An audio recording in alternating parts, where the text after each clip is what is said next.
Hello, everybody, and welcome to another edition of Wrestling POV. I am your host, Tony Diaz, and this is a very special episode. Rick, he knows all about what is going on. It is for Livewire Championship Wrestling. Rick, go ahead and give a little bit of the details and who we have on the line. All right. So, like Tony said, we've been affiliated with Livewire Championship Wrestling for a little bit now, and we've been advertising for them. Well, upcoming this week, they have a big show. They got Johnny Demento versus Chase Britton in a street fight. They got Telepace versus Rage. And then we have the main attraction himself on the line from Too Cool, Grandmaster Sexay, Brian Christopher. Welcome to the show, Brian.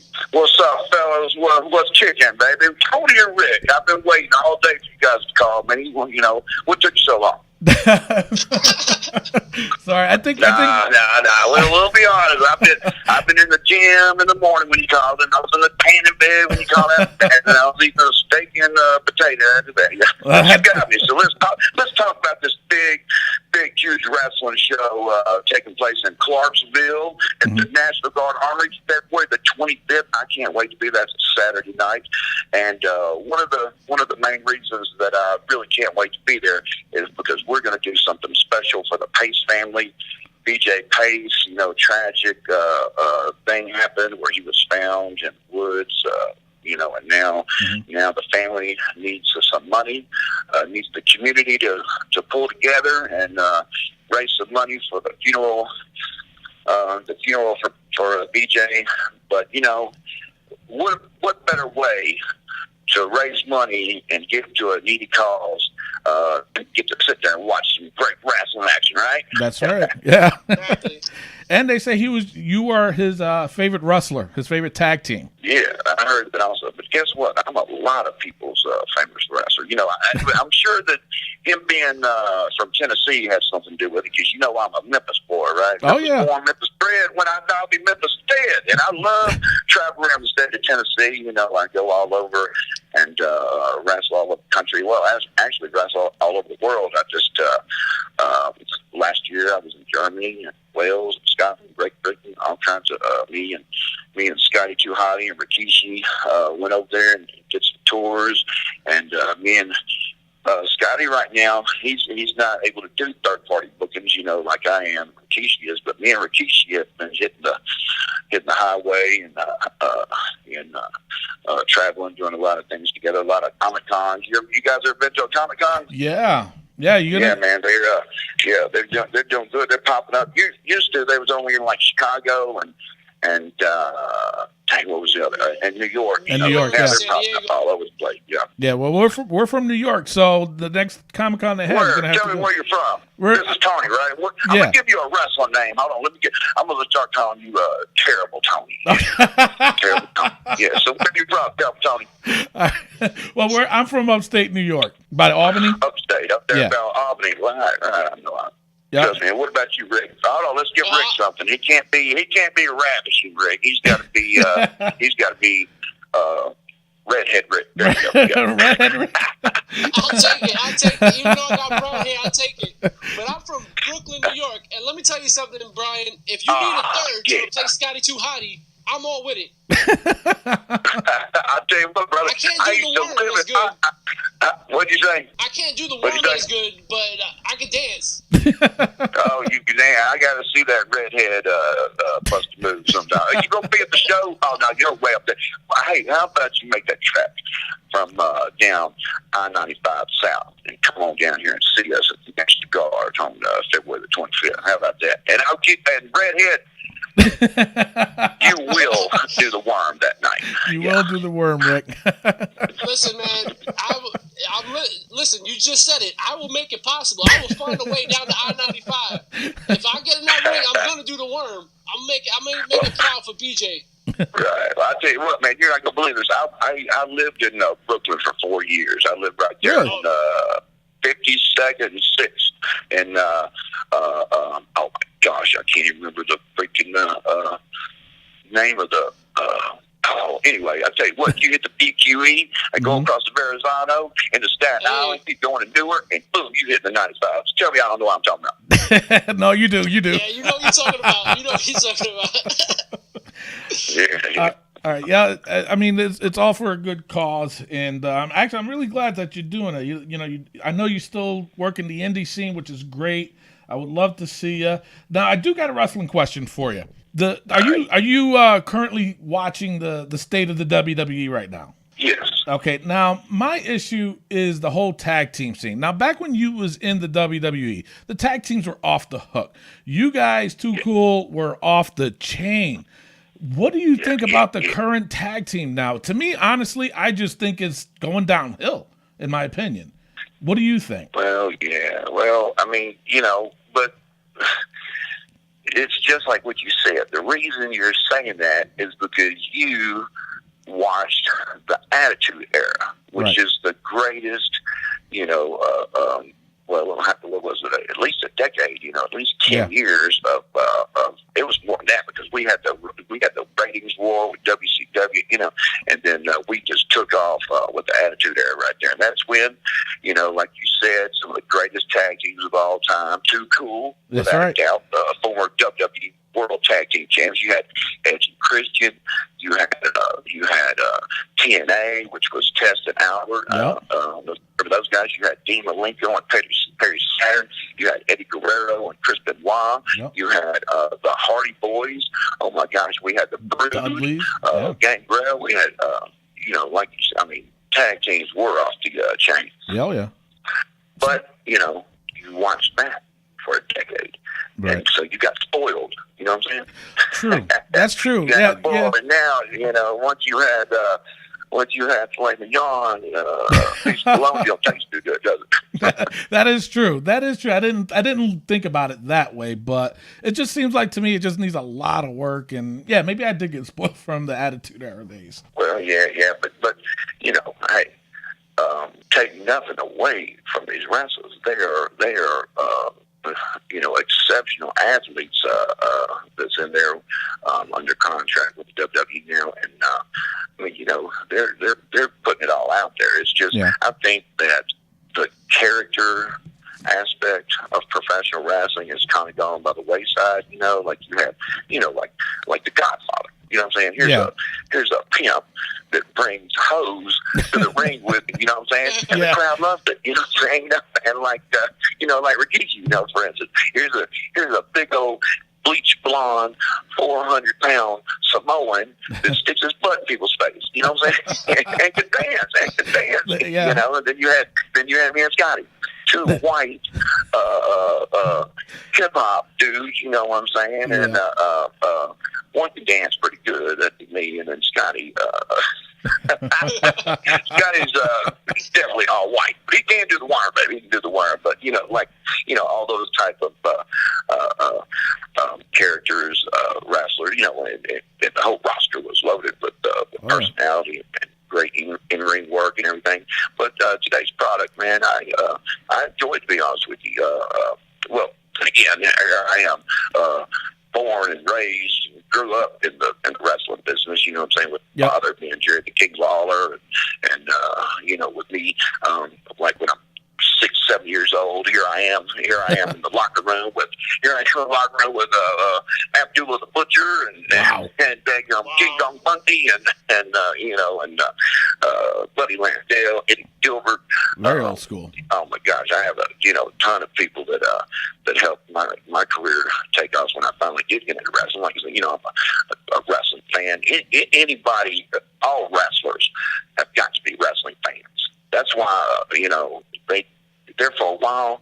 Remember when Vince started up the the IFBB, the bodybuilding thing? Do you remember that when he started up his own bodybuilding league? Do you remember that? I sort of That remember. was way back.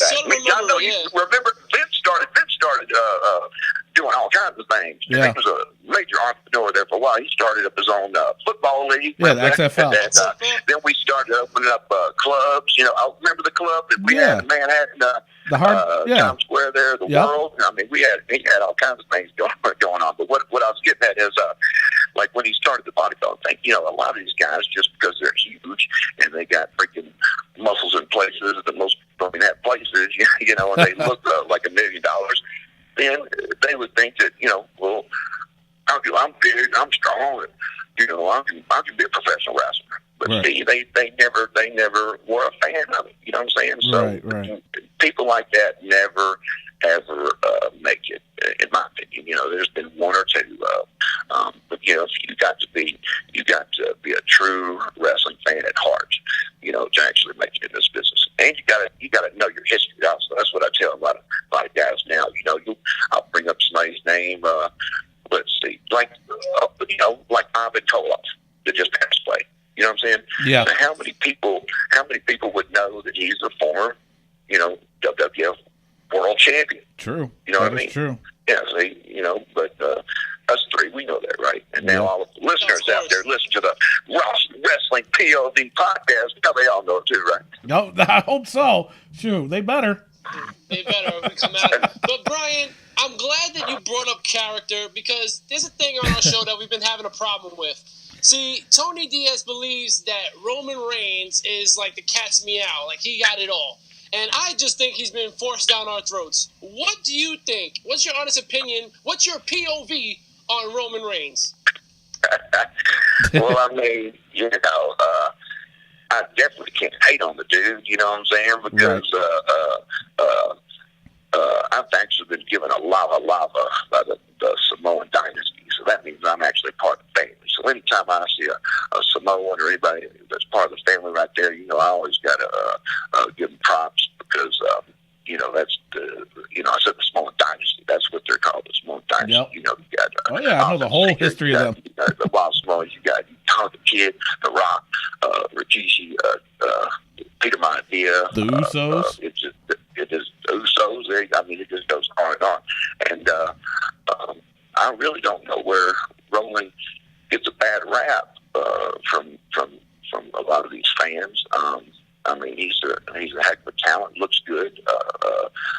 Maybe his mic skills can be polished up a little bit. Yeah. But besides that, I mean, I think the internet has a ton to do with haters and stuff like that. The IWC, yeah.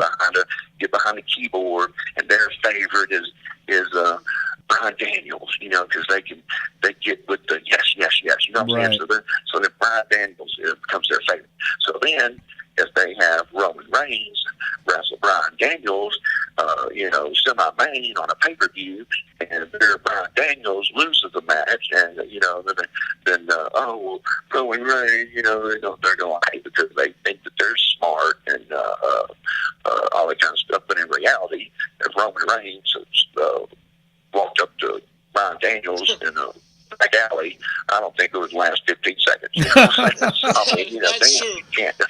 Right. No, that's like he would definitely, for me, like I like the way Roman Reigns looks. I like the way he wrestles. It's just I feel like a character change is much needed, and I feel like that's what's been lost in the last couple years. Yeah, heel, or just get rid of the vest or something, or just think that look too cool. No. Okay, now listen. This is there you go. That's what I'm talking about right there. Mm-hmm. Did you just say that Roman Reigns could be a member of Too Cool? I mean, hypothetically, possibly. That's what I'm talking about. See, he'll come up with that. He'll be sitting there watching TV, and he'll get up and go get him a bowl of cereal or something, and on his way back to the couch, he's like, "Man, I'd like to see Roman Reigns dance sometime." No, because Roman Reigns, he's not. He doesn't really. He's pretty much himself. You know what I'm saying? Like the Rock. That's how he is. You know what I'm saying? When you're driving down the road with him and going to the steakhouse with him and everything. But that's Roman Reigns. Is what you see is what you get. You can't expect Roman Reigns to start dancing. Now, I mean, he might dance on a special occasion, like me and Scotty, we got China to dance one time. We got Mick Foley to dance one time. We got the Big Show to dance. Well, we even got Kane to dance one time. You know what I'm saying? So I mean, but for him to go out there and start blinging some gold chains and a freaking beanie, you know what I'm saying? No, that's not Roman Reigns. You can't. He's going to be Roman Reigns until he either quits or retires, and I don't think he's going to quit because he's got wrestling in his blood also. There you go. Yeah, that's good, and I totally agree with you, Brian. Right. What's he talking about, man? He's the super fan of the show. Listen. I Oh, know. now he's a fan. Yeah, he's a super fan. That's what we call him on the show. He's been on here long enough. Let's say goodbye to him and get another fan on here. I'm joking. Listen, Brian, I'll take your word for it. I'll see it from your eyes now. I can see Roman Reigns is Roman Reigns. I'll tell my listeners and our fans, listen, guys, Roman Reigns is Roman Reigns. He ain't changing. Deal with it. Right. That's what I've been trying to tell him too, Brian. Yeah. He doesn't Learn listen to love to it, baby. Learn to love There you go. All right, Brian, thank you so much for being on the show. If you want, can you give us your tour dates, your Twitter, your Facebook, Instagram, everything you got? Man, I'll be honest with you. I keep all my dates in my phone here. And I'm on them, so I can't access them right now. It would take too long. I know, let's see, I know that March 10th, we have a huge show. I do a lot of fundraisers and benefits. I've always tried to help out when people contact me with charity events and stuff like that. We got one coming up in the state of Tennessee, Henderson, Tennessee, right there close to Memphis. Raising last year we raised $11,000 for the Carl Perkins Center, which is a great charity in the Mid-South area. Nice. So I'll be doing that. I know I got that one. I know the week after. You know what? The day before that I'm going to be in Clarksville, I'm going to be in Gladeville. Is that close to you guys? Where is it? Gladeville, or let's see, Lebanon, maybe Gladeville's a suburb or something. Lebanon Valley? No, Lebanon. Is that close to you? Yes. Yeah. All right. Well, the day before, I'm going to be making a special appearance in Lebanon for USA Championship Wrestling. Let's see. Dang, I got so many things, man. I can't. It gets all jumbled up. And besides, I've had 18 concussions in my career. So, oh, wow. My short term needs to be refreshed every now and then. But you mentioned the Twitter. I don't get on Twitter. A lot of guys get on my case about that. Dad, gotta get on Twitter, man. See, I don't like. Well, anyway, screw it. You don't care about what I like. And, my Twitter is the real Grandmaster Sexay. My Facebook is. I've just had a lot of fake ones pulled down. A lot of fake accounts up there and stuff. So the only one that should be there is Brian Christopher Lawler. Yep. I'm maxed out on my friends. So if send me you can go ahead and send me a friend request, and if somebody's been flogging, I'll delete them and add you. But I'm maxed out at the moment right now. That's my Facebook. Instagram is, oh my gosh, I was just on it. So here goes my concussions kicking in. Anyway, you can find me on Instagram. It's the icon. It's the profile of me, Scotty, and Rikishi all together posing there. And my Facebook is me with my arms crossed and a black button down. Let's see, Instagram, Twitter. What else you need? And I'm gonna tell you something. This is special. Me, and I've been on the phone for quite a while with you guys also. But this is special. Do you know that this right here is the second time that I've ever done a podcast? Really? Mm-hmm. Well, I am honored. Yep. We are honored, sir. Now I get the requests. There you go. I get them all the time. But if I, start just doing podcasts, I mean, I've been approached about starting my own podcast. Because I have stories like you wouldn't believe. But normally they're confined to a car full of wrestlers on our way to, go to the venue or something like that. So, but I got some stories that would blow your mind, all kinds of stuff. Somebody's been in the business. I've been wrestling 29 years. You know what I'm saying? I wrestled 6 days a week for 11 years of my life. Then I wrestled 5 days a week for 7 years of my life. You know what I'm saying? So I've done it all, seen it all, been everywhere. So I got some stories. So look for a podcast coming soon. If you want to book me, I got a few agents out there. One of my close friends, Mike Dickinson, out of Virginia. He's my main agent, and I have. I don't even know my agent's name. That's pretty bad. I need to get with it, right? And I need to get with it, and I need to go back into my second session of the gym. So, guys, Tony, Rick, it's been great. Let's let all the people know once again, this is from BJ Pace, raising money for the funeral. The Pace family needs it bad. February the 25th, Saturday night, Clarksville, Tennessee, at the National Guard. $10 tickets get you in. You know what I'm saying? You come and you go see the Grandmaster ball, squall, and climb the wall. That's right. Livewire Championship Wrestling this Saturday, February 25th, which is my birthday, so I wish I could have made it a trip down there. But again, Brian, thank you so much for being on the show. That is it for the show for today. I am your host, Tony Diaz, along with Rick Serrano III, or actually Redhead Rick. And I like it. and Brian Christopher. Thank you so much. Love, peace, and hair grease. We will see everybody next week. All right. Peace out. Good night, everybody.